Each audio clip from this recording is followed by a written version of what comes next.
ሰላም አለይኩም ወራህመቱላሂ ወበረካቱሁ። ሰላም ጤና ይስጥልኝ። ውድና የተከበራችሁ የቻናሌ ቤተሰቦች እንዲሁም ለመጀመሪያ ጊዜ ወደዚህ ቻናል የመጣችሁ እንኳን ደህና መጣችሁ እያልኩኝ ዛሬ ደግሞ በጣም ቆንጆ የሆነ የቡና ጣፋጭ ነው ይዤላችሁ የመጣሁት ለሰሞኑ ሙቀት እንዲሁም ደግሞ ለቡና አፍቃሪዎች በጣም ቆንጆ የሆነ የቡና ጣፋጭ ነው። እንዲሁም ደግሞ በቤታችን ውስጥ በጣም በቀላል ግብአት በቀላል ወጪ ልንሰራው የምንችለው ቆንጆ ጣፋጭ ነው። በተጨማሪ ደግሞ ስሞል ቢዝነስ ላሰባችሁ ሰዎች በጣም ቆንጆ የቢዝነስ አይዲያ ነው። ወደ ስራው እንግባ።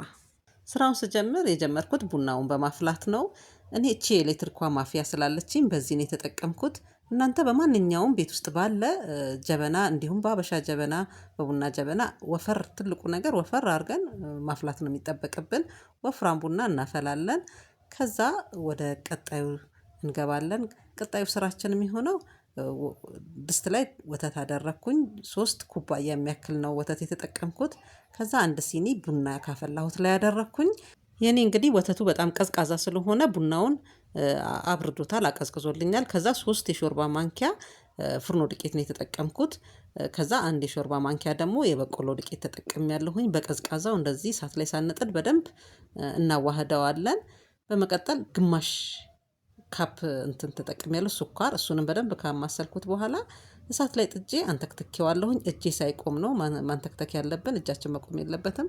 ከዛ ተንተክትኮ ካወረድኩት በኋላ እንዲህ በምትመለከቱት መልኩ ሲኒ ላይ ግማሽ ግማሽ አደርገዋለሁኝ። ውፍረቱ የዚህ ደረጃ ነው መሆን ያለበት። ሁሉም ላይ በተመሳሳይ ካደረኩኝ በኋላ አካባቢያችን ላይ በሚገኝ ብስኩቶች መጠቀም እንችላለን። የሻይ ብስኩትን በምንጠቀማቸውን መጠቀም እንችላለን። ግን የቸኮሌት ብስኩት ብታገኙ የበለጠ ቆንጆ ነው። እኔ እንግዲህ እንደዚህ በተመሳሳይ ሁሉም ላይ ያደረኩኝ ሁለት ነው ያደረኩት። ከዛ ወደ ፍርጅ አደርገዋለሁኝ። ሌላኛውን ግብአት እስከማስተካከል ድረስ ትንሽ ቀዝቀዝ ማለት አለበት። ከዛ ቡና የተረፈኝን ግማሽ ሲኒ የሚያህል አደረኩኝ። አንድ የሻይ ብርጭቆ ደግሞ ውሃ አደረኩኝ። በጣም ቀዝቃዛ ውሃ ነው ያደረኩት። ግማሽ ካፕ ደግሞ ሻንቲ ክሬም አድርጌ እንደዚህ በደንብ መታሁት። በመቀጠል ያም የተወሰነ ደቂቃዎች በረድ ብሏል። ከላይ አለብሰዋለሁኝ በምትመለከቱት መልኩ። ይህ እንግዲህ መግቢያ ላይ እንደተናገርኩት በጣም ትልቅ የቢዝነስ አይዲያ ነው። እንዲሁም ደግሞ ስሞል ቢዝነስ መጀመር የምትፈልጉ ሰዎች ዊዝ ኤንድ ስሮ እቃዎችን በማዘጋጀት ክዳን ያላቸው ይህንን ቢዝነስ ብትጀምሩ አዋጭ ነው፣ ትርፋማ ነው የምትሆኑት። ወጪውም ቀላል ስለሆነ ቶሎ ወደ ቢዝነሱም ደግሞ ትገባላችሁ። በጣም ጣፋጭ ነው፣ ተወዳጅም ነው። እኔ ቤት ውስጥ ራሱ ሰርቼው በጣም ሁሉም ነው የወደደው። ስለዚህ ሞክሩት። የቢዝነስ አይዲያ ነው፣ ላካፍላችሁ ብዬ ነው።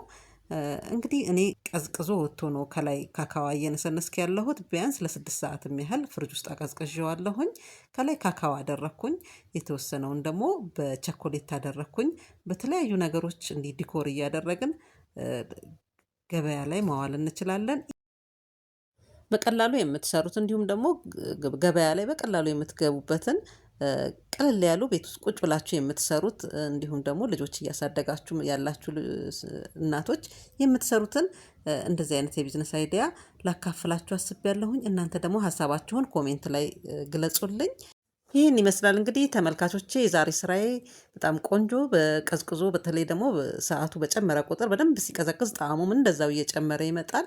በጣም ቡና ለምትወዱ እንዲሁም ጣፋጭ ለምትወዱ በጣም ቆንጆ ጣፋጭ ነው። ሞክሩት፣ ትወዱታላችሁ። አብራችሁኝ ስለነበራችሁ ስለተከታተላችሁኝ ከልብ እያመሰገንኩኝ በቀጣይ ስራ እስክንገናኝ ድረስ ሰላም ሁኑልኝ።